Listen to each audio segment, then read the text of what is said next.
Gracias por utilizar Global Tel Link. Hello. Yes, sir. Hey, how's it going? I just want to go ahead and let you guys know that we're currently live, and I want to go ahead and wish you guys a happy New Year. I know we were talking yesterday. We were talking in 2023, but now we're in the big 2024 now. Yeah. Hey, it's been a crazy year. It's been a crazy first day of the year. I'll tell you that, man. It's insane. Everything just came to a point today, man. January 1st, and I woke up this morning and I realized, holy, I can't cuss right now, but you know what I was going to say. I can't cuss for at least 5 minutes, James told me. But hey, all bad, man. I cannot believe I'm in prison. That's it, I'm finally done. I can't go another day. I can't go to January 2nd. Hey, okay, so we didn't get to try this out right here. Jess, can you hear me? Let's see if we can hear Jesse. Did you hear Jesse? No, I can't hear you. So we're good. Can you hear me now? Yeah. We could. You're definitely tapped in now. All right, cool. There it is. Had to hit the read. We have some technical difficulties. Oh, no, definitely. Happy New Year, January 1st, beginning of the rest of our lives. You know what I mean? And it's been, to me, it's been cool. Day started out all right. We hung up yesterday, ate some delicious burritos to wrap up the year, and they were. Ate some pie, and it was pretty delicious. And woke up today, went out, had a visit, got to see my little one. That was great. And definitely. So today's been all right. And I heard they're doing some remodeling on your house. Yeah, well, we're having some lights being added into the rooms and whatnot. So I'm not sure if at some point you guys are able to hear it, but if you hear like a drill, hammering, or whatnot, we're not dismembering anybody over here. It's just that we're having some work done on the house. Hey, the crazy part is the same thing applies, man. Right back at you. You hear hammering, drilling, stuff like that. It's probably food related. Yeah, no dismemberment. Not a threat. So how did everything go last night when you got to the Suegros? Everything went cool? You know what? Everything was good. But my wife was trying to pressure me into drinking and whatnot. And I was like, nah. I just play it safe because normally when I drink, good things normally don't happen. And then I gotta hear about how I embarrassed her. So I gotta definitely keep James on check. So I try to keep my alcohol consumption to a minimum. Even when we have like parties, family gatherings and things of that nature. Just to avoid any backlash from the things that I normally do, because I'm one of those people that I could normally keep myself on check, when I'm not drinking, but once I start drinking, I become a monster. So it's just best for everybody around me and myself, not to indulge. Yeah, for sure. Hey, the crazy part is, so I went out too. Jesse was out of visit today. I was out of visit with my wife, and we were just talking about that, about drinking. We were talking about you and you being in the doghouse with your wife, James. I was like, my wife was like, man, that his wife has got to be talking some smack by now, because you do spend a lot of time on lives, And she's like, yeah. She goes, I would have definitely been in there kicking up some dust, And she told me that. We're talking about drinking, and I told her, look, I can't drink. I'm just a person that shouldn't be drinking. I haven't touched a drop of alcohol in here for over 5 years, well over 5 years. And I just can't, man. It's not worth it. And the problem is that it lowers my inhibitions. And I'm a great drunk, man. 90% of the time, I'm a fun drunk to be around. But there's 10% chance that I'm going to become a monster. And I'm not going to do it. It's not worth it. That's too much. It's too much risk, man. And I can't be in a situation where I'm drunk, I'm under the influence, and I don't got my wits in order, and then somebody triggers me with some drugs or some meth or something like that, and I won't be in my right mind. It'll be easier for me to just be like, oh yeah, shoot it, be Mr. Cool Guy, and that'll spiral into something else. I can definitely relate. And fortunately for me, I've been lucky. When I have gotten myself into situations like that, whether it came to violent or drinking and driving or anything that comes, with drinking. I've been fortunate in, I have been pulled over. I've been, you know what, I've been pulled over more times than I care to admit, while I've been under the influence. But this was years ago. Um, and Yeah. somehow, some way, I was always able to, drive away, and even though, I wasn't in my five senses and whatnot. So, uh, uh, I did deny it. I never admitted to any drinking or any type of partying or whatever. So, I'm thinking that that's probably one of the biggest things that helped me. And also the cops seemed like they were in a hurry, to get back to the station, or maybe they had something pending, and for whatever reason, Yeah. they would let me go. So, but yeah, nah, I don't do that anymore. My wife was like, just have one, and I was like, nah, I'm all right. I have too much to risk. At the end of the day, it's not worth it for me. I got a lot of things going on. I got a 5-year-old. I got a household that I gotta help. To maintain and keep up, and I got a job. I got a pretty decent job. So, it's not worth it for me to, throw it away and for a few drinks or whatnot. Hey, you want to know something crazy? That as far as like violent incidents in prison or in jail, I've been in just as many fights over Monopoly than I have drinking. I'm just, Wow. yeah, I don't know Do you- what it is about. Yeah, I'm not saying of like drugs and all that, like meth and all that. I've been all kinds of stuff over that, but I'm telling you, in comparison, I've been in. I want to say that I can remember three fights related to alcohol, specifically, and I've been in 3 fights. I want to say four. I wanted to say more, but it's about the same. I'm thinking right now of 3 fights over Monopoly. I don't know what it is about that game and your games that used to trigger the hell out of me. And it, I just, man, that's old me though, But yeah, it's just, Man, I thought you were gonna Esta say. llamada y su número de teléfono será controlada y grabada. I thought you were gonna blame the other people you're playing with, but I guess you were the problem. Maybe you're just really competitive and you don't like losing. I was absolutely the problem. And I am very competitive and I don't like losing. So that's an issue. There's like, it's crazy, okay, jail turns everything work. Prison turns everything work. There's subliminals and everything. And board games, handball games, whatever we do in prison, it turns into just a giant, I don't know if I can cuss yet. Are we past 5 minutes? Because it just, look, it's a giant, Yeah, we're well past that. It's a mind fuck. What's the 5-minute thing?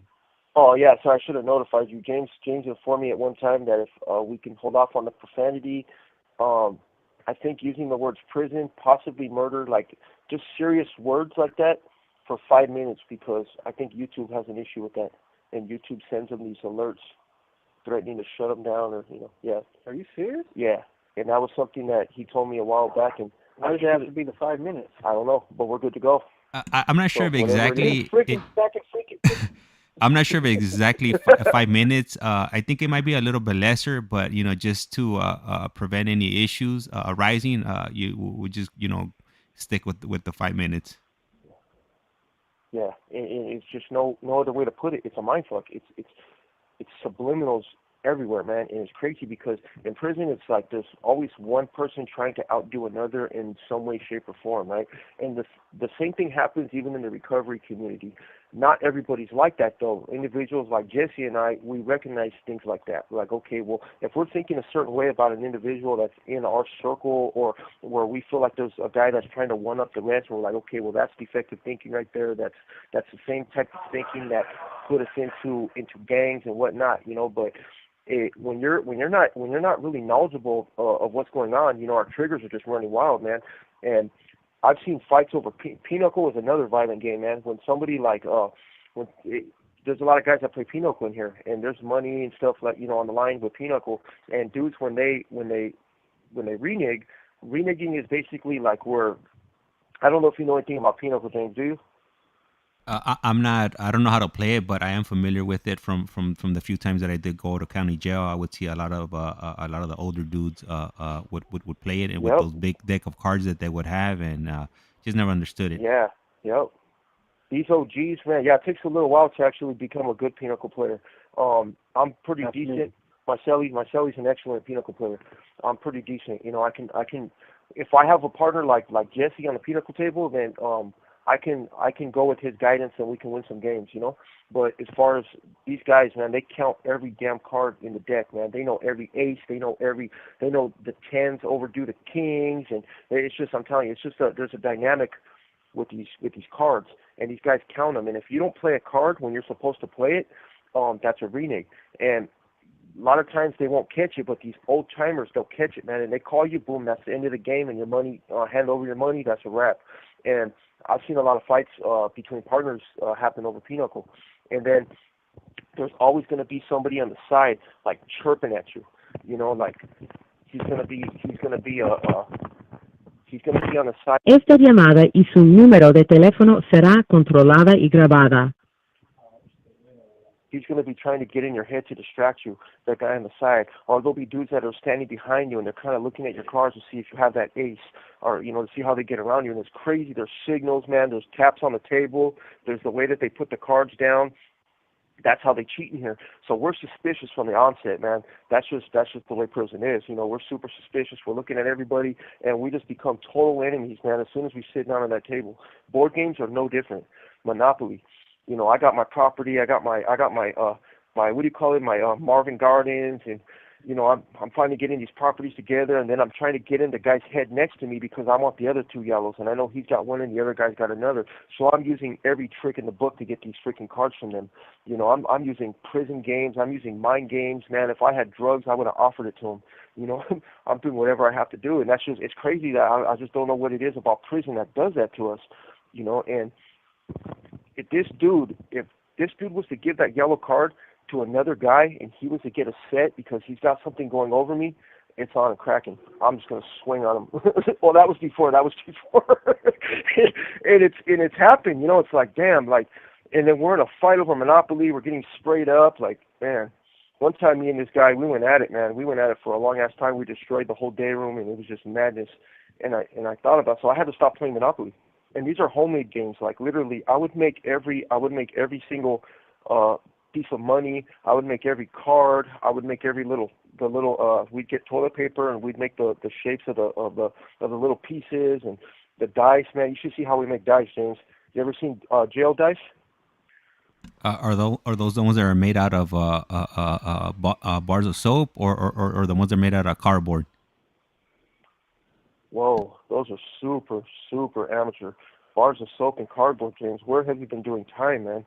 No, these dice clink on the ground. We make them out of pills. Like, we'll crush up some ibuprofen, crush them up real good, make a powder, and then we'll add a little bit of coffee to it. You know, we'll put a little bit of creamer in it, and then we start shaping it. And then we kind of shape it into like a little goo, and and then we put the holes in it while it's still wet. And then we dry them. We put them in front of the vent, and they'll dry like little stones. Yep, with a clink on the ground and everything. Man, yep, yeah. Most of the best dice. They definitely made some ibuprofen. They definitely made some advancements in the last 23 years or whatnot since the last time I hit county jail. Yeah, but yeah, I remember soaps being very popular, especially with the dominoes and whatnot. And right now, you know how you were talking about cards and deck of cards and whatnot. It triggered a memory once when I was up in Wayside in the Los Angeles County Jail system.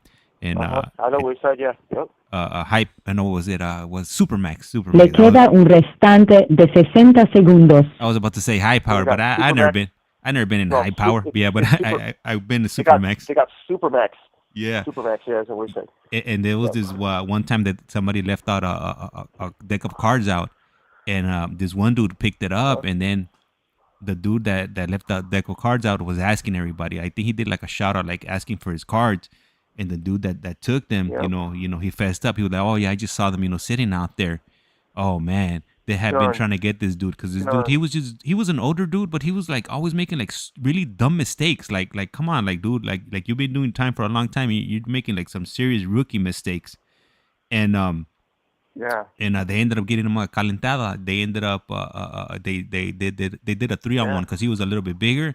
Oh man, they busted his nose up, and I don't think he ever learned from that because he kept on making mistakes, mistake after mistake, and I was always looking forward, to see the beatdown going on.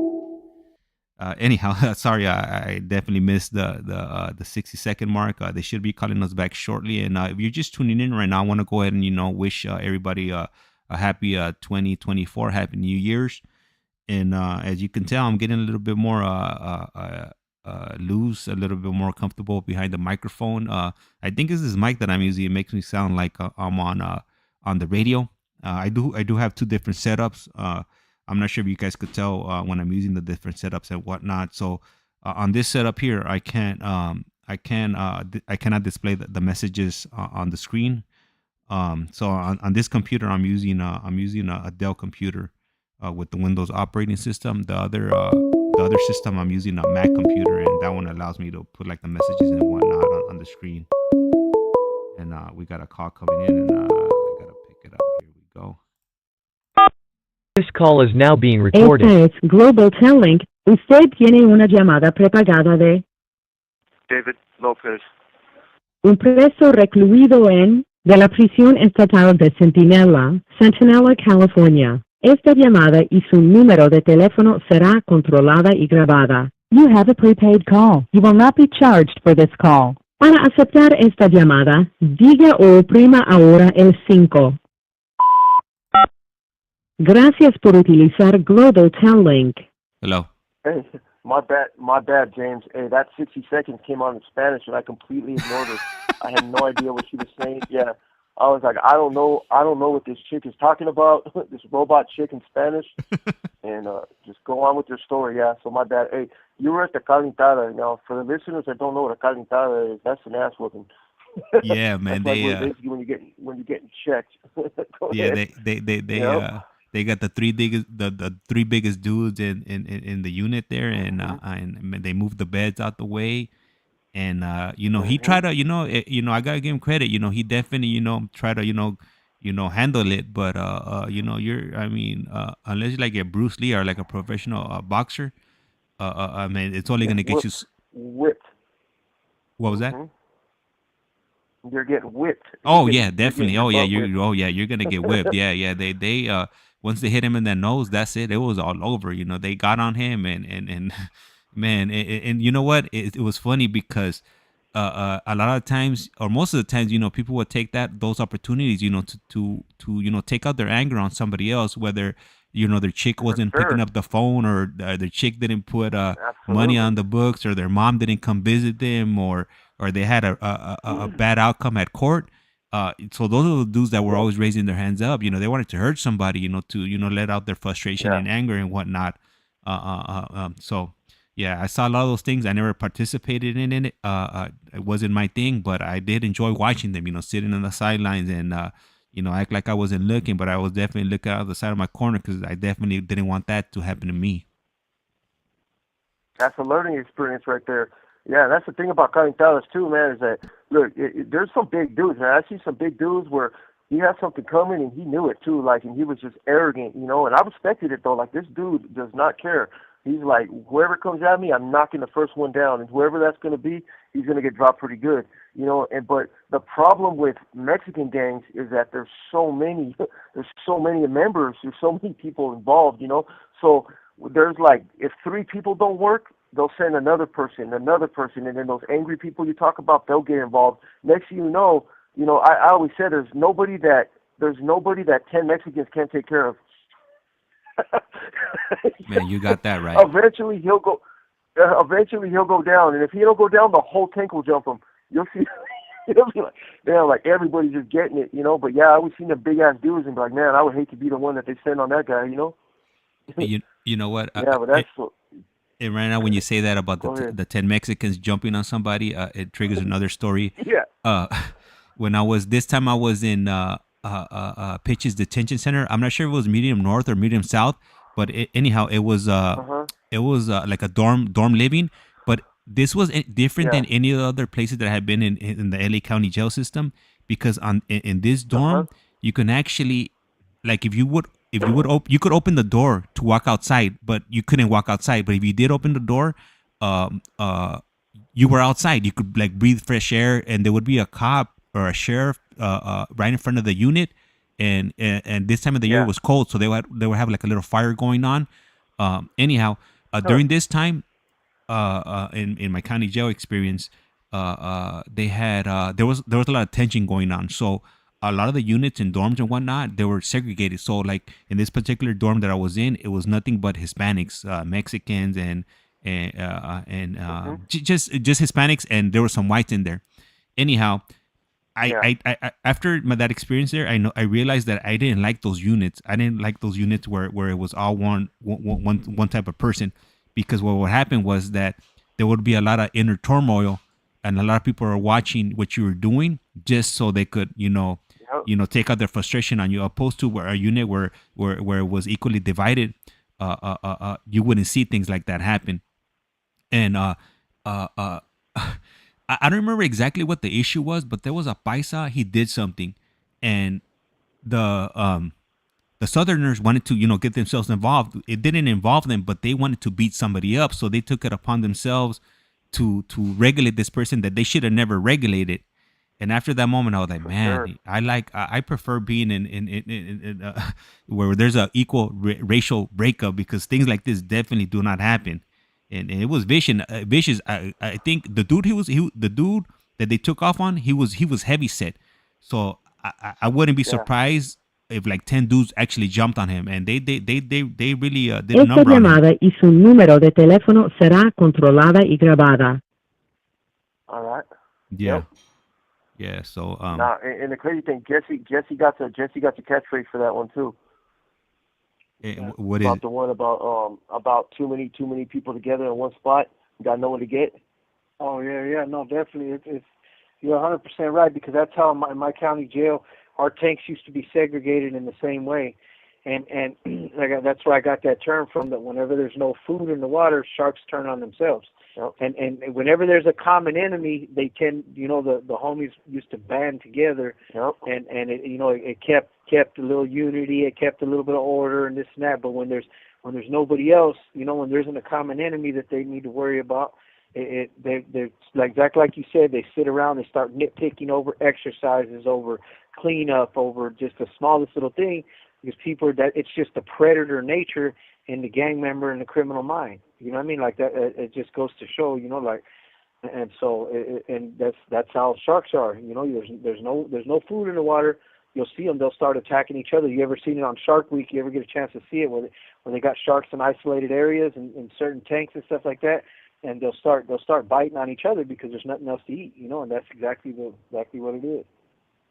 Yeah, it's crazy. Yeah, over Yep. in the 180s, the 180 level 4s like Tehachapi and those places are Kern Valley. Those places are just extremely violent because they're just putting the predators all together. They keep filtering out people, then you just keep pushing more people that are kind of with that gang shit. They keep pushing them up there, and guess what? That place is in chaos right now. That place it's a madhouse. That's that place, James, where I told you where I followed blood all the way out of the building, and I could have followed it two different directions, and it's just that's that place, man. It's nothing. I remember there was a cop one time, when I got jumped on, I had to go out to the hospital because they got me in my head pretty good. I was pretty jacked up, and the cop that took me, he's like, okay, there's two officers that had to escort me. They come and they're strapped up, man. Those cops, when they take you to an outside hospital, they got guns on them, and they're kind of just escorting you through the process, and you're admitted, you're inpatient to the hospital while they assess what you got going on. They had to do an MRI on me and all that stuff to make sure that I had a broken nose, and they wanted to check me for a concussion and stuff.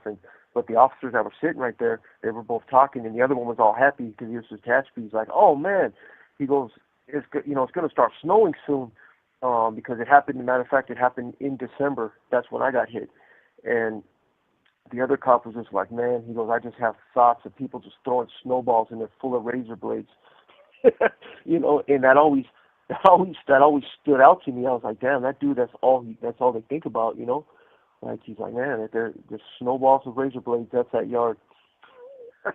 I mean, they're not going to throw snowballs. They're not going to really throw snowballs with razor blades up there. They just got knives, They're going to actually stab each other, But yeah, it was just crazy that's the That's the outlook, and I was in Tehachapi about 8 years ago, something like that, you know. And right now, when you said I was there 6 years ago. Go ahead. Right now, when you said razor ball field snowballs, I could definitely picture that actually happening. I might end up making a thumbnail with naming this video or razor ball or snowball field. Snowballs with razor blades. Filled snowballs. That's it.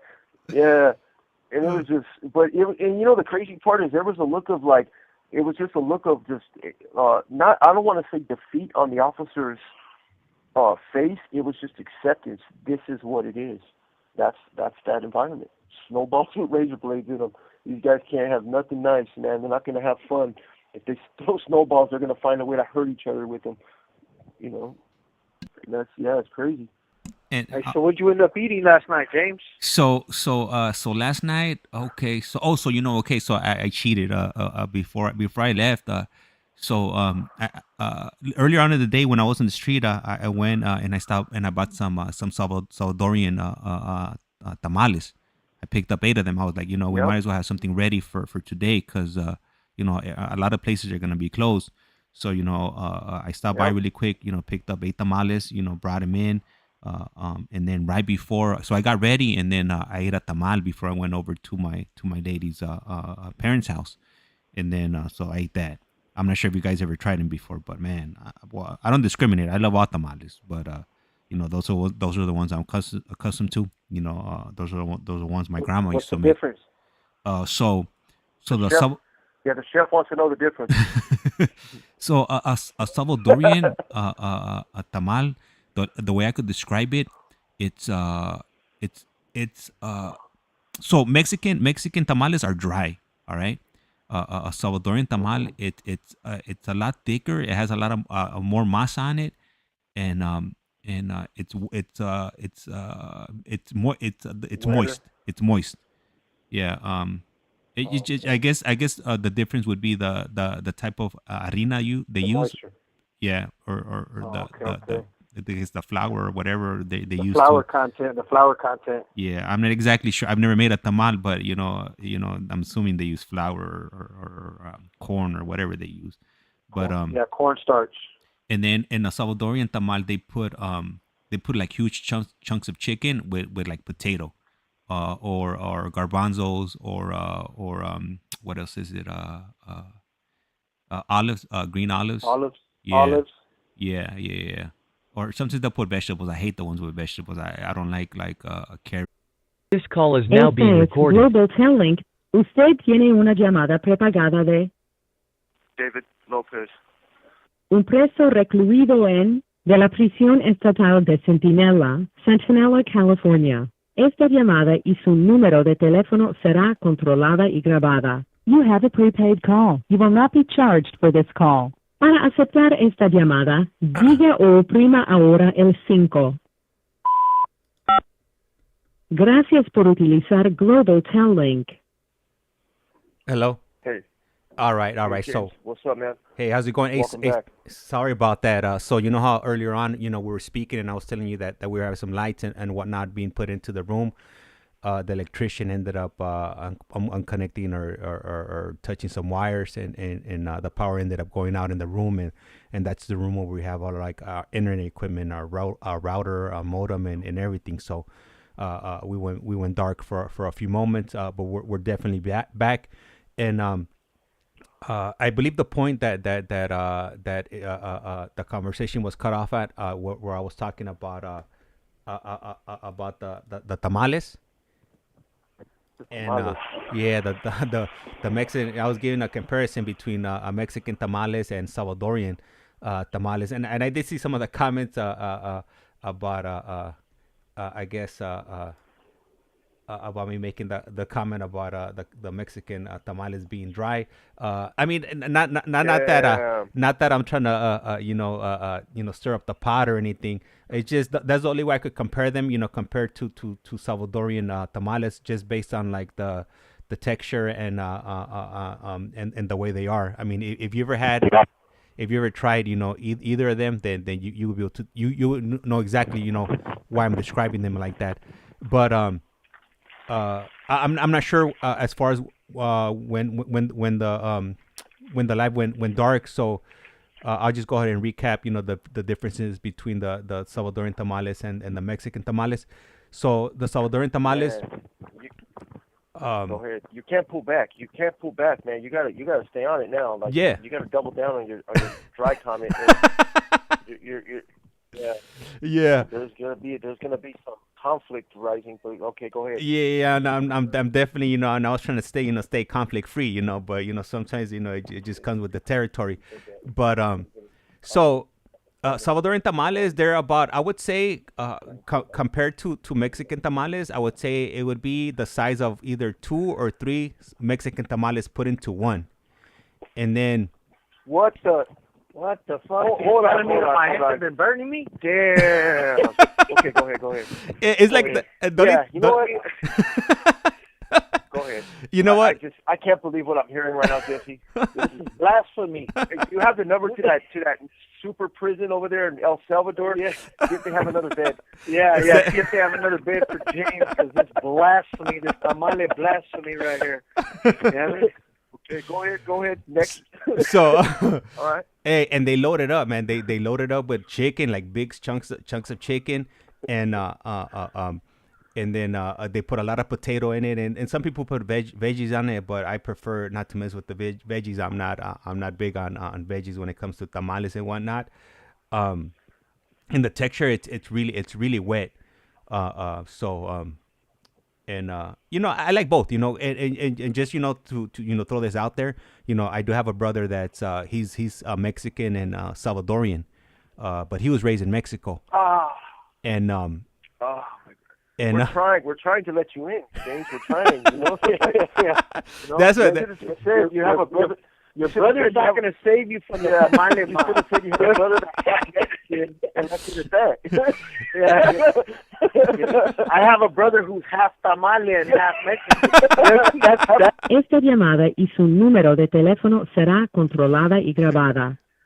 And that might have saved you right there, But let me tell you the reality of it is though why they put extras in the tamal But I came to, because I just had this tamale beef this morning with my cuñado, right? Because and the reason why they throw papa and vegetable and other things in it is because that's basically like corte. Yeah. So when your family got so big, they had to start fluffing them up and puffing them out and cutting them a little bit, so there was enough to go around with everybody, and I was telling my cuñado, and then this morning because I like putting papa, I like putting olive, because I don't just like the basic carne tamale, I like having a little extra texture and some things in there, and he's like, yeah, he goes, but you got to remember, that came from trying to stretch the food to feed the family. That shit, that's cut right there. You're not supposed to put cut on a tamal, it's supposed to be masa and carne.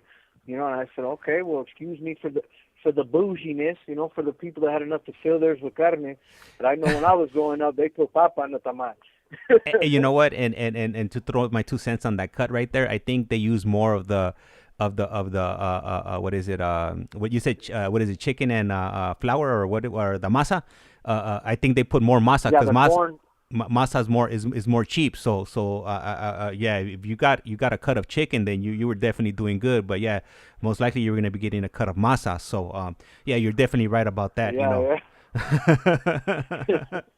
Man, I was thinking about it right now, because when you said about the tamales being dry, I let it go. Like, I did. Like, I heard it, and I was like, man, I'm not so, and I was thinking of my dear old abuelita, like, I was thinking, what would she say? What does she say about a dry tamale? Like, you're trying to tell him, she would say, mijo, my tamales are not dry. And I was thinking about that. I was like, man, you treated the whole nation right now, man. It's an uproar. Dry system. They hacked your system. Yeah, dry tamales though. That's a sign. That's a bad sign though, because no tamale should be that dry. But I know what you mean. Like the moisture is more of a characteristic of the Salvadorian tamale. But I know that even like in Mexican families, like people get roasted for making dry tamales. Yeah, because I remember, you know, my grandmother, and I'm gonna say, for the sake of this conversation, I'm gonna say my dear old abuelita, right? I remember that she would have them in the wraps, you know, in the corn wraps, and she would have them sitting in a pot, and the pot was just a condensation, like the steam, you know, because to moisturize the tamale. A Mexican woman was moisturizing the tamales. Yeah, there you go. You have to moisturize it because that shit comes out dry. You're gonna get roasted. Hey. But I know what you mean though. He's not saying like dry, like they're just bone faced dry, because everybody shoots for that perfect perfect moisture level in their tamale, because if it's dry, it just takes away from all. It's basically like eating masa, just like straight pure masa, you know. My German wife knows to make Mexican tamales with moisture. Yeah, definitely. And we got to bring the Germans in on this. We got to bring the Germans in on this. You know what I mean? Then we got, you know, then it's going to get bad. You're in the doghouse, James. You're in the doghouse, James. I'm telling wifey. Hey, and just to clarify, are we still on, or did we? Hopefully, we didn't go dark again. Anyhow, you know, I love both tamales, you know, just equally. You know, I just love food, and that wasn't a shot, you know, to take at anybody. No. But you know, hey, you put a Mexican tamal in front of me, I'm gonna mess it up. You put a Salvadorian tamal in front of me, I'm gonna mess it up. I can't speak about other tamales, you know, whether it comes to Hondureño tamales or Guatemalteco tamales. Those are the only two that, you know, I mess with, and I definitely, you know, hey, I don't discriminate. Shoot it. That was us. We can't hear you, James, but I think it's us and not you. Oh, okay, yeah. It is. It's you guys. Yeah. We went straight down. What do you call it? I'm not sure if you guys could hear me or not. But if you can, earlier on when we started the stream, ICEMAN had asked a question, and I totally overlooked it, and I want to go ahead and you know send that question to you guys right now. And the question was, you guys probably can't hear me, but let me see, where's that question? Okay, can you ask both of the gentlemen if they feel that they would still be alive if they never got arrested? And looking back now, which field of job would they have gotten into in hindsight? And it looks like they can't hear me, or I can't hear them. It's one or the other. Anyhow, you know, anybody is listening, you know, how was your Esta llamada y su número de teléfono será controlada y grabada. How was your New Year's? Anything exciting happening? You know, care to share? You know, don't hold back. You know, definitely you know, drop it in the chat and whatnot. And I think I could see, I know ICEMAN is in here. Thank you for, you know, for coming back. All right, the Nica tamales are huge. All right, like I said, I've never, you know what, I've been to Nicaragua, and I'm surprised I've never tried, you know, a tamal in Nicaragua. I have a friend that's from he's out there from Nicaragua. He's from like some little city out in Nicaragua called Diriamba, and I went to visit him a few years back. Maybe I would say maybe like 5 years ago. Or maybe shorter. I don't remember the exact dates, but you know, I did go out there, and you know, I stayed out there for like 4 or 5 days, and you know, it was definitely an eye opener. You know, I had never been, you know that deep, you know, into in any country like that, as far as, you know, being on a finca or whatnot. You know, he did live on a finca, and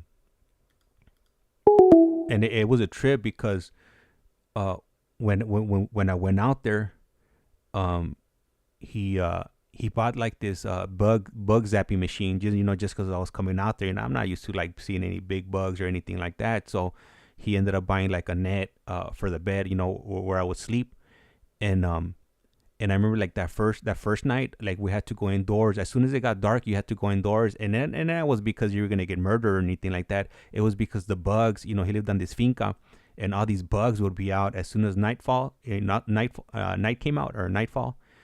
and you would just be like swarmed by different insects and bugs and whatnot. So anyhow, so he ended up putting this bug zapping contraption, outside, and here we go. This call is now being recorded. Global Telling. Usted tiene una llamada prepagada de Jesse Nava. un preso recluido de la prisión estatal de Centinela, California. Esta llamada y su número de teléfono será controlada y grabada. You have a prepaid call. You will not be Gracias por utilizar Global Telling. Hello. Hey, James. Yes. This tamale conversation has just made the tablet and your computer system, and I don't know, we pissed off somebody, and he's probably Mexican. So we better, Hey, hold on. Like national secret. Yeah. Hey, so right now, El Iceman entered the chat right now, and he says, Nica tamales are huge. So, oh man, he's definitely sharing the Nicaragüense tamales and whatnot.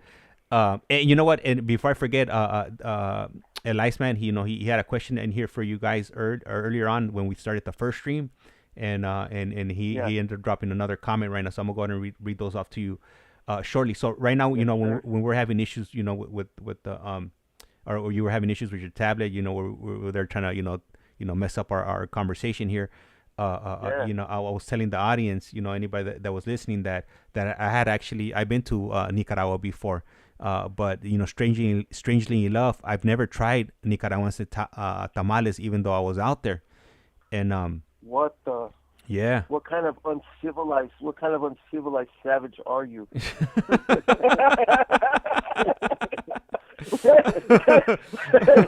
Yeah. Man. Yeah. It was a trip, because my buddy, I had a buddy that lived out there. He'd been out there for years, and he wasn't out there because he got deported. He was living out there on his own free will. Sure. So he had he had a finca. A finca would be a farm, and and so when I went out there, I'm not used to. I don't think I've ever been to that type of atmosphere or area or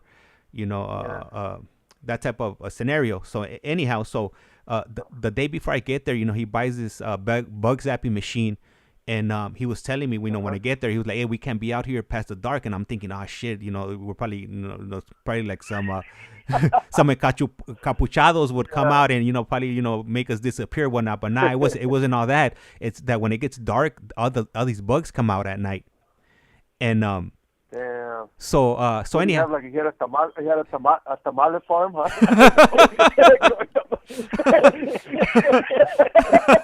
Growing tamales wild.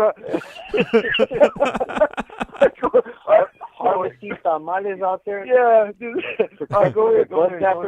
Yeah. They grow in the corn stalk. You know what I mean? Go ahead. Hey, so keep going. So he puts out this this bug zapping machine, in the nighttime, and then in the morning when we wake up, there was like a mountain of like all kinds of bugs I've never seen in my life, like beetles, centipedes, huge flies. It was just, I was like, what? I was like, but what is this? Like where are these things coming from? And now I knew why he told me that we needed to be inside after darkfall, because all these creatures would come out at night. And I'm from the city. I'm not used to I don't even like roaches, so let alone some big ass beetles and some human sized flies. So that's it. Yeah, man. It was definitely a different experience, but sometimes you have to get out of your element to appreciate what you have. And it wasn't all bad. We went to visit some beaches and whatnot, and we went to a beach close to the Costa Rican border. It was like about an hour drive, I think, from where we were at. So it was definitely an eye-opening experience. Yeah, you came to miss like the classic nemesis, huh? The roach, the water bug. Like I don't know what these things are. You know what I mean? But that's crazy, man. That's cool though. It's a cool experience. Yeah. Like hopefully when you guys come home, you guys could try a little bit of traveling and whatnot. Get out of your element. Since you guys been down in the same space or the same type of situation for numerous years.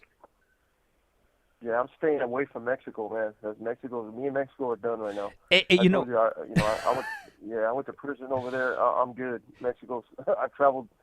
I'm gonna go the other way. Hey, but okay, so that but both of you have been to Mexican jails before, right? You and Jesse, right? Different stories, but I don't know. No, not me. Yeah. okay. No, That was you. Okay. No, that was me and my boy Randy that called in before. Oh, all right, Yeah. man.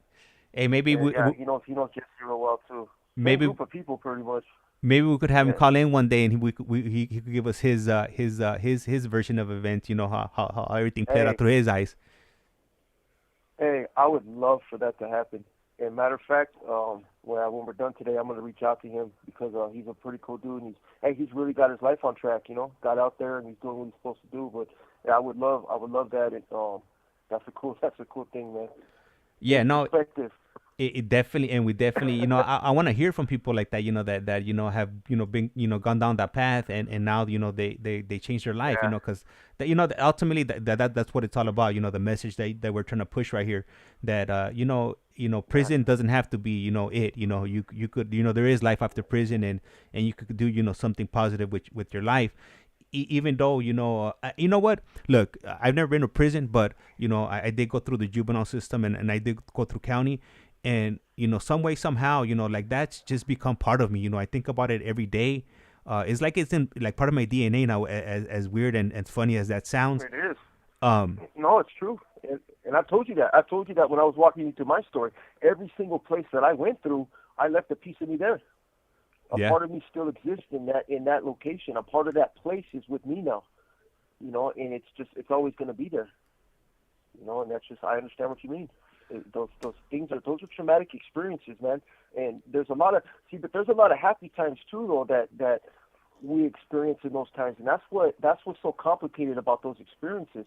Like, how am I going to say times where me and my boy Jesse just sat here and just laughed, man, just ate some food and had a good time and watched the game, and you know what I'm saying? And like these are happy times, man. It might be an unhappy existence. I'm sorry, it might be a bad place like prison, but you find places, you find people, situations that actually bring a smile to your face, and those are still memories, man. They might not be under the best circumstances, but those can still be considered happy memories. I would have to assume that you've got people. Esta llamada y su número de teléfono será controlada y grabada. I have to assume that there's people that you were in the system with, man, that you still think about. Like, hey, man, that's my boy. I wonder how that dude was doing. And remember times where you might have been out there, in the juvenile system, when you went out there and you guys were playing baseball or, basketball or something like that, so. No, it is, man. And you're right. You know what? And right now, when you said that, it triggered this memory when I was in camp. I was in Camp on Azuka in 1998, and I was sentenced to 1 year in camp. And I remember there was this kid. His name was Eddie Marron. He was from a local gang out in I would say like the Whittier area. I'm not too familiar, but somewhere in that area. So somebody happens to hear it and they know who I'm talking about. So anyhow, so this guy, his dad was sick, terminally ill. I don't remember exactly what he had, and they ended up letting him go home. He got a furlough. They used to call it furlough when they used to go home, when they used to let you leave I remember. camp. I remember. And I can't recall. I don't. Thinking back to it, I don't remember anybody else ever getting a furlough from camp. But they let him go home. I think his dad had passed away, or he was about to pass away. Anyhow, so they let him go home. He went home for 2 days. He went to the funeral. And then, and surprisingly, he came back. He came back. He didn't run, but man, he was telling us about all the stuff he was doing while for those 2 days that he was out. He was like, man, my mom couldn't pick me up, and as soon as she picked me up, I shook. She gave him the car, and he took off, and he was hanging around, and he was hitting the streets. He went to his dad's funeral, and then he came right back. He came right back, and then funny enough, I ended up running into him, on the streets. I was out in this one time. I was out off of what was it, Lakewood, and and Beverly, I think. I think that's considered. I'm not sure if that's considered East LA or. I'm not exactly sure what part of the city that's considered, but it's on the east side. So anyhow, so I was stranded. I was stranded. Like the bus had the last bus had already passed the night, and I was on a payphone trying to make phone calls. To have somebody pick me up, and and then I see these three dudes pop up in a car. And I was like, man, I'm about to get got. I'm in a strange area. I don't know anybody out here. I'm out Gita from the feet up. I have my Frisco Benz size 50s and probably have a shaved head. And I was like, this is it. And then the two dudes in the front I didn't recognize. And then the dude in the back, it was Eddie Marron. I was like, oh, yeah. And he recognized me. So we were talking. He was like, hey, man, what you doing out here? And I was like, man, I'm stranded. He was like, we could give you a ride if you got money. And I was like, man, I'm broke. And then he was like, man, well, we will get you, if you had money, for gas or whatever. But I was like, nah, I don't got anything. So, chopped it up for a few moments or whatever. And he ended up, heading out. But man, at times like that, I was glad that I ended up in the system and, I made like a connection here and a connection there. Cause, imagine I wouldn't have gone to camp and I would have been in that situation. I could have definitely, been, in a world of hurt, or it could have been all bad for me. So, I know what you're talking about. It's crazy too. Yeah. You reminded me of something too, man.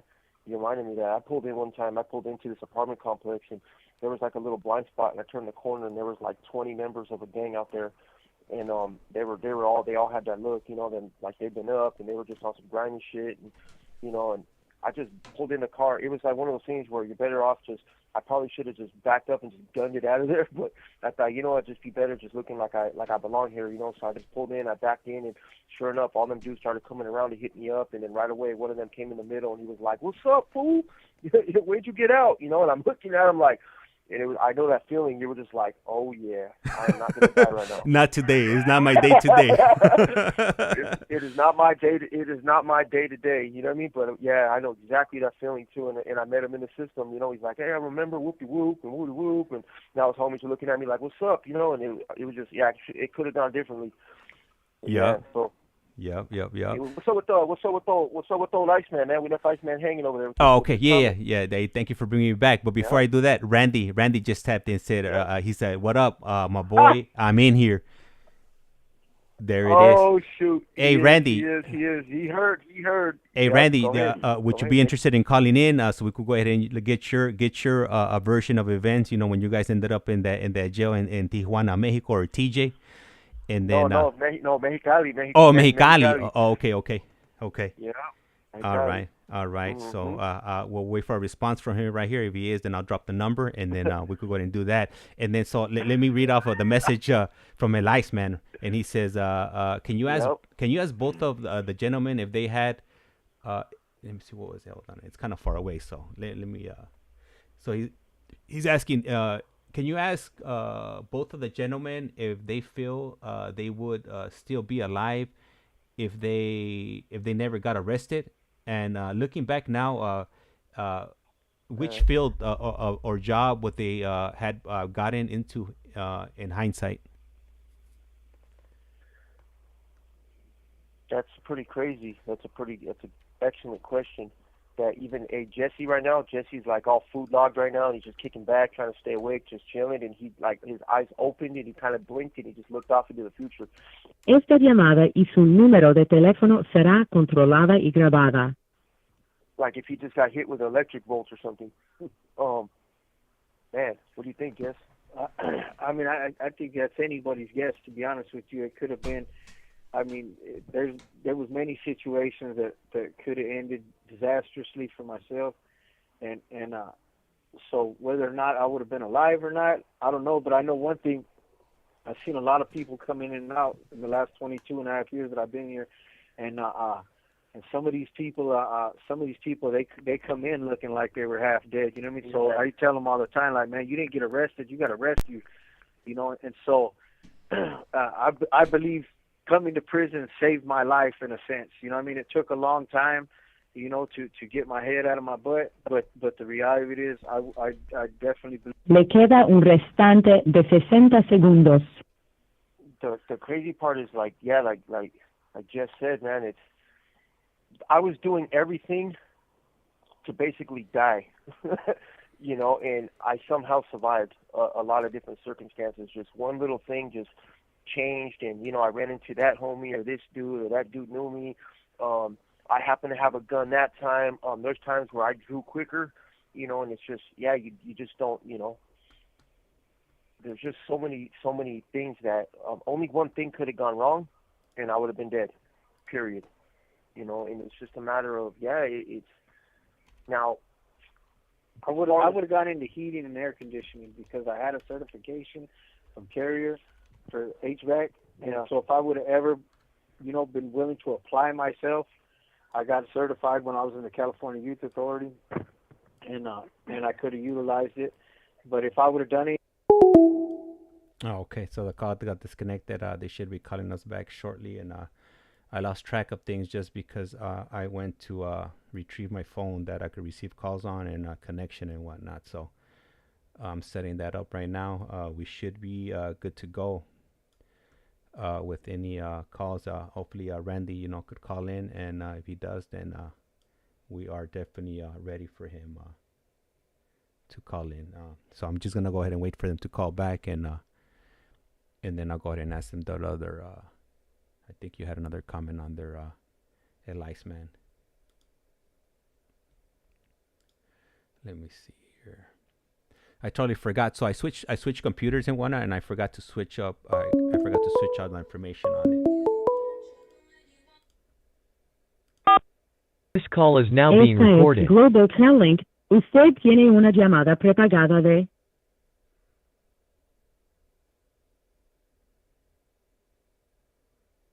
David Lopez. un preso recluido en de la prisión estatal de Centinela, California. Esta llamada y su número de teléfono será controlada y grabada. You have a prepaid call. You will not be charged for this call. Para aceptar esta llamada, diga o oprima ahora el 5. Gracias por utilizar Global Talent. Hello. The lady's catching me every time, man, off guard. Yeah, I didn't even hear her say 60 seconds. But yeah, to finish what I was saying, I would have done heating and air conditioning because I live in the desert, and it's you know, air conditioning is a big business out in the desert. It's hot as hell. If not, I would have went to the military. Oh, here we go. We got a call. I think this is your boy right here. Hello? Oh, he hung up.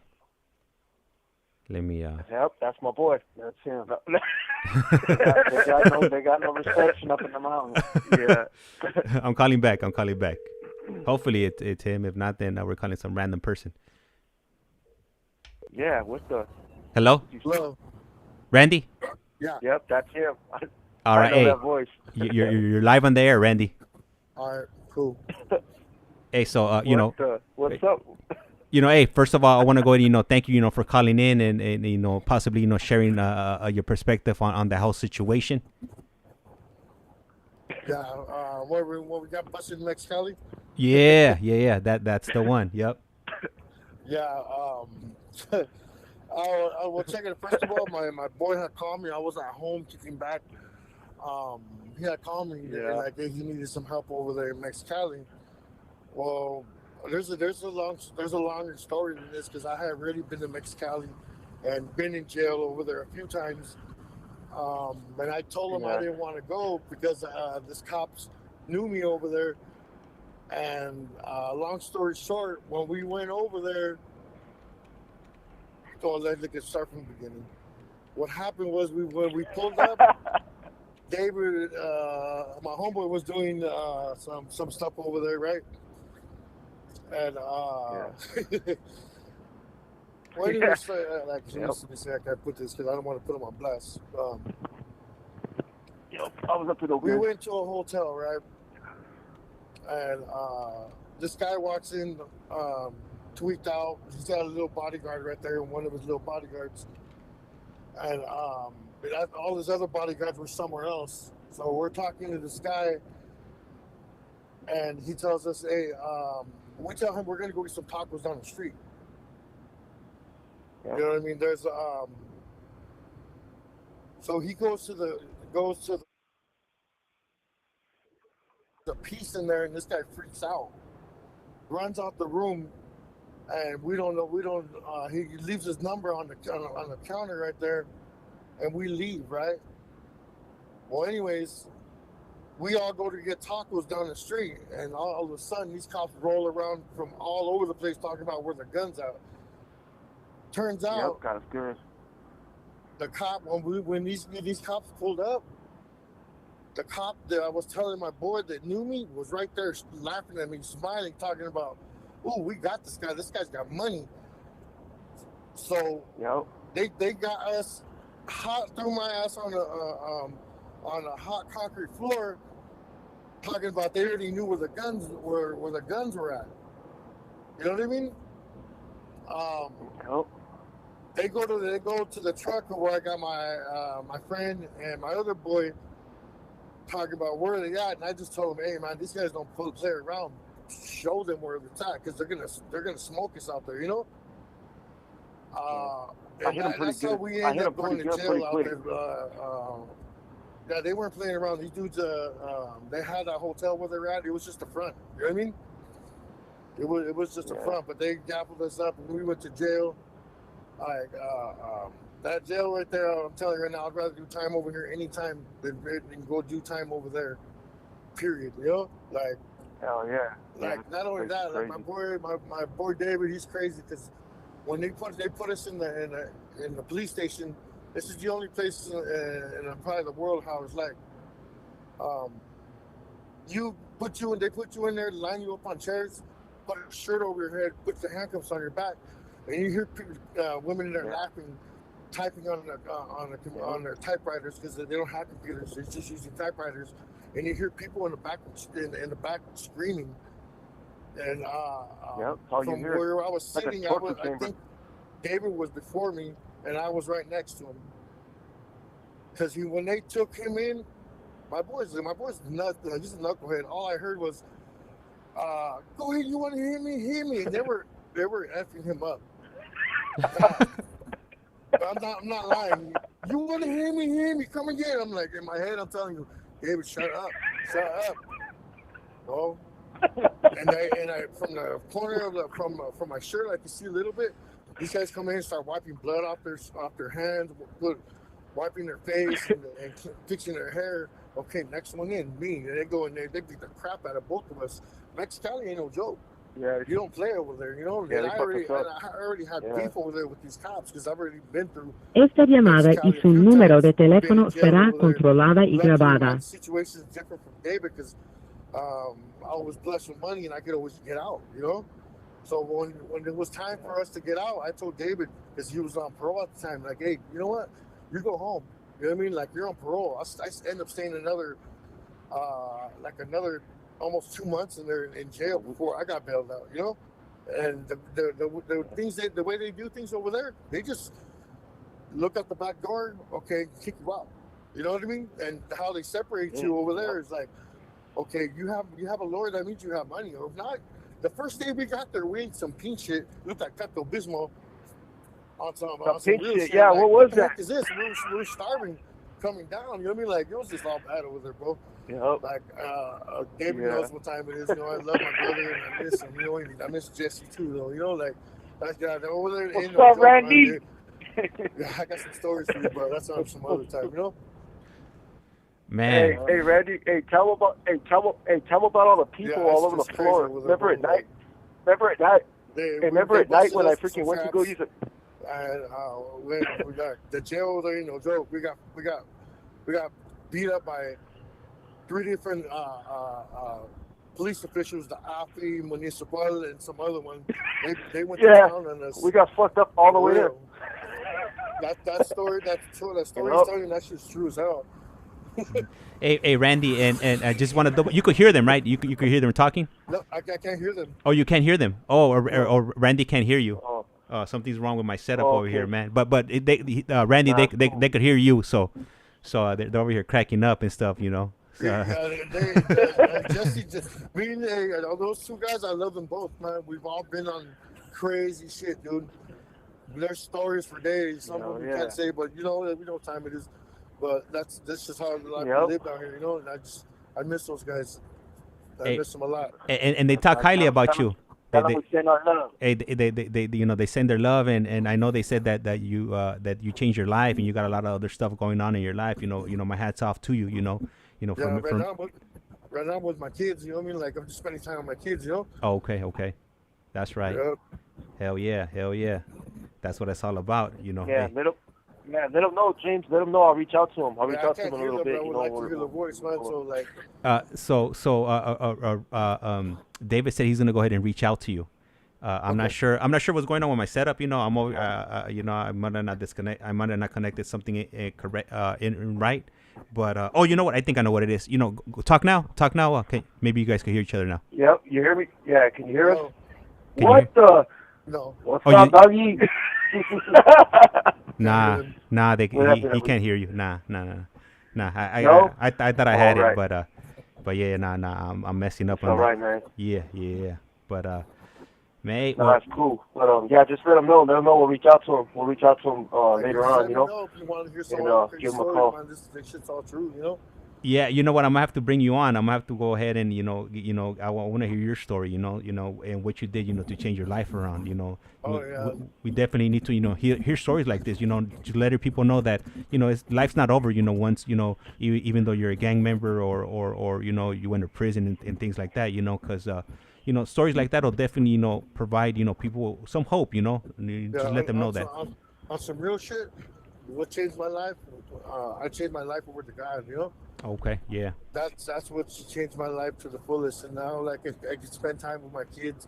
I just came down from Big Bear. We're spending time with my kids. I'm with my nieces, my niece, my two daughters, and my nieces, my daughters, and I'm getting married in April. Oh man, congratulations! Through the grace of God, it's changed my life. Yeah, man. And anybody can do that. You know what I mean? They just gotta want to reach out and want to change their life. Yeah, some people think it's hard, but as long as if you put your mind to it, then anything's possible. As long as you're not 6 feet deep, changes. There's a chance. Yeah, There's a chance. yeah, that's right. Yeah.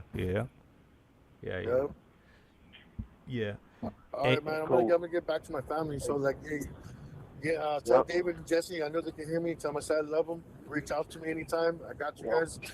But I'm gonna get back to my family because I'm on the road right now. So okay.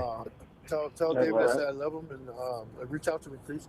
And thank you for having me on the show, man. I really appreciate it. Hey, thank you for calling in, Randy. And they heard you, and they send theirs too. So.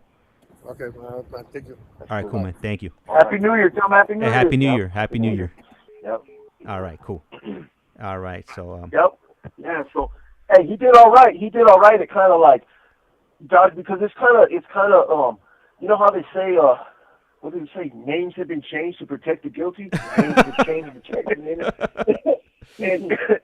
And the thing is that look, what I was doing over there in Mexico was highly illegal. It's just what it was. But my life was illegal. I was a full-blown criminal. I was a full-blown gang member. I was running guns. I was running drugs. I was doing things. I was doing things I wasn't supposed to. I was completely invested in that lifestyle, and this is the result of that, a life sentence. That's what that is. There's no, this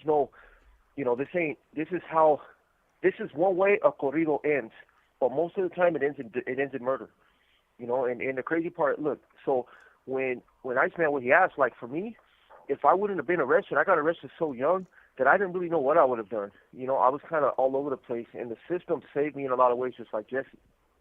If I didn't, before I picked up this murder, I was doing computers.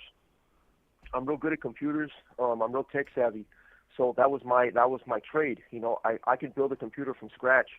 I know how to fix them. I know how to fix all the bugs, and I was in with all the programs and everything. That's just what I did, So I was a person that I was charging people $40. I was telling them, look, man, whatever you did with your computer, just give me $40 and I'll fix it for you. And that's what it was. But I wasn't licensed. I wasn't certified. I had just been taught by people that knew what they were doing. And I picked up. I'm pretty smart, so I picked it up, and I enjoyed doing it. And then I got into website design. I got into advertising. I had a family company that was, one of my family members runs a company, so I started helping her out, just creating ads and yeah, that's what I was doing. So I had an opportunity to go that route and actually get involved in some sort of pro-social living, but I had a horrible meth addiction, and at the end of the day, addiction will win if you don't address it. But that's what I wanted to do. But I would have done pretty much anything. I would have done anything to put money on the table, but I couldn't do it while I was still on drugs. That's just what it was. I knew too many people. I knew how to shake. I knew how to maneuver, and that attracted unsavory elements. And I decided to go that way. And right now, I hope we go ahead. And right now that you were speaking right now, I figured out why Randy couldn't hear you Esta guys. llamada y su número de teléfono será controlada y grabada. I figured out why Randy couldn't hear you guys. I had the wrong connection plugged into this little box I got. So I was trying to figure out. I was looking. I was like, I'm doing something wrong right here. And then I looked at the cables. I was like, oh yeah, I had the wrong one plugged into the phone. So the other one I reconnected. First tamales and now tech difficulties. James, your year's off to a bad start. Yeah, this is January 1st. This is January 1st. Is this the way you want to start your year out? Well, you got to look forward to on the second. Yeah. I'm afraid to call back tomorrow. I don't know what's going on. We're gonna have terrorist threats. Le queda un restante de 60 segundos. Hey, you got to remember, I'm not a trained professional. I'm just watching YouTube videos and try to figure out and hopefully everything. I hope for the best. Expect the worst. Hey, we got time for one more call. Okay. It's gonna be about day room time. Okay. Yeah. And then all right. So I'll call back. All right. Cool. Perfect. Thank you. All right. So yeah, I figured out I was kind of looking at my setup right here because with the setup I got, I'm not I'm not as advanced as other channels and whatnot where they got Bluetooth and whatnot. Mine's is just pretty much like the old way with cables and pretty much cables. I got plugged into these phones and whatnot. So I plugged in the wrong cable and I finally figured it out. I was looking at my setup right here. I was like, man, I know it's right in front of me. I just gotta look at it to figure it out and yeah, sure enough, it was the cable. I should have plugged in the black cable instead of the red cable. That's what messed up this whole thing right now. What I mean, besides,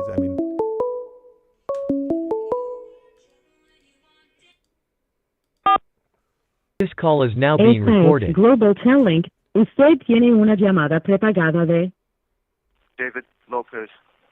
un preso recluido de la prisión estatal de Centinela, California. Esta llamada y su número de teléfono será controlada y grabada. You have a prepaid call. You will not be charged for this call. Para aceptar esta llamada, diga o oprima ahora el 5.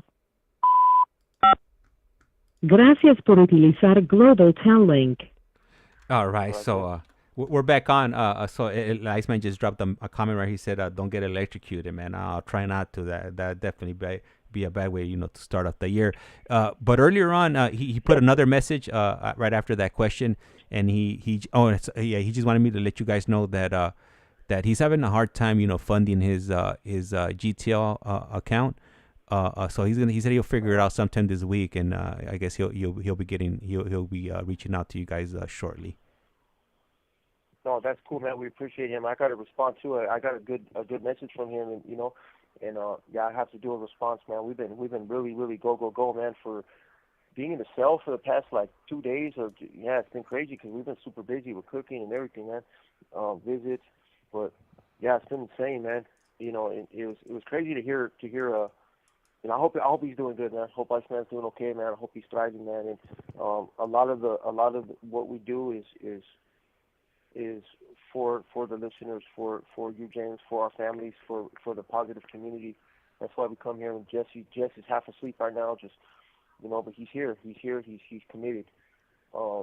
Hey, he's not. Yeah, food coma. He's not half asleep. He's looking into the future. Yeah, I was looking into the future. Yeah, if you've seen that look, though, you'll know.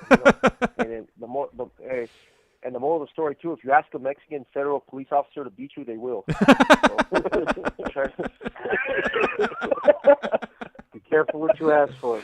Careful what you ask for; they will fuck you up. Yeah. So Yeah, I was like over here. You could tell the officers like, do it, come on, motherfucker, that ain't good. That ain't hard enough. And over there, they're gonna make sure that. Yeah, I remember they came out with blood on their hands. Yeah, they got me good. And they beat me. And them fools beat me so bad I couldn't even talk. Hey, but it's a trip.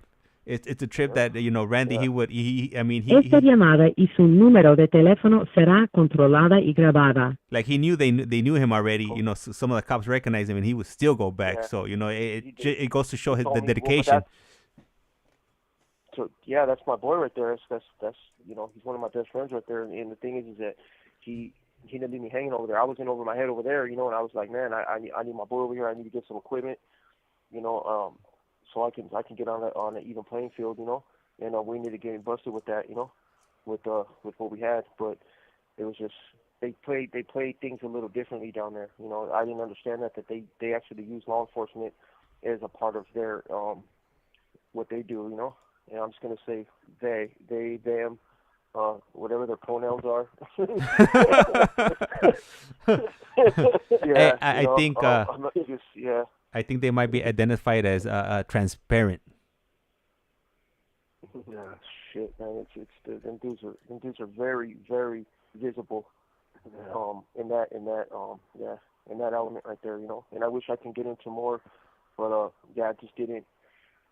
It was just things that I found myself being in situations like that because of who I aspire to be in the criminal world. And so yeah, it's what it is, And Iceman just dropped another message, and he just wants to clarify on that. He says, "I got the funds, but the app is a little bit complicated. So his issue is not the money situation; it's getting the money into the application to be able to fund his account." Yeah, there's always some kind of glitch going on with the app. Like it'll go up, it'll go down. I mean, I'm sure sometimes it lets you send messages, sometimes it doesn't. Yeah. It can be kind of difficult sometimes. I'm glad you understand. I'm glad you clarified. I'm gonna take that stuff off the tier that I just put up for sale for my boy. Not the ostrich boots. Sell my Jordans on the tier. Yeah, I'm gonna sell my ostrich boots, man. You know what I mean? I don't want to send Iceman a little something to help. Yeah. How much you think I can get per feather? Yeah. Yeah. So my Monopoly Man glasses. No. His monocle. Yeah. Sell his monocle. Do not pass code. Do not collect. Yeah, that's what it was. But it's been cool, man, hanging out with you guys, man, for this session. And there were some technical difficulties, but yeah, we love spending time with you guys, man, with the listeners, for you, James. I'm always right here. This is basically mine and Jesse's life right here. This is what we do. We just kick back and just shoot the stuff, shoot the shit. We're gonna go out. We're gonna go out to the day room right now, and I'm gonna walk around and do some pro-social stuff.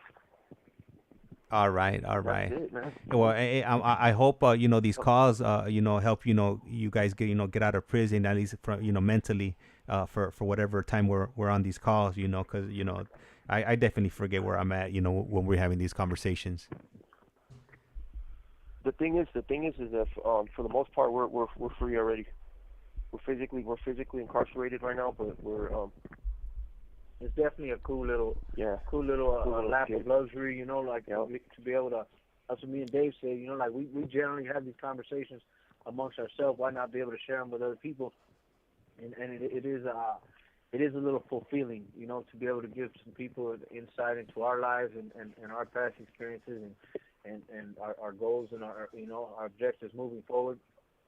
So like you said, I'm definitely free mentally and emotionally, but it helps us escape this place for a minute. Yeah, it kind of puts our careers and our career goals in hindsight. Also, gets us thinking about more. Okay, well, what are we gonna do when we get home? This is who we are now. This is who is going to return to the community. This version of Jesse and David, and we're going to be an amazing addition to the community because we put in the work, man. And we're just gonna do what we gotta do, I heard you repping all them tamales earlier. I didn't hear nothing about prison tamales.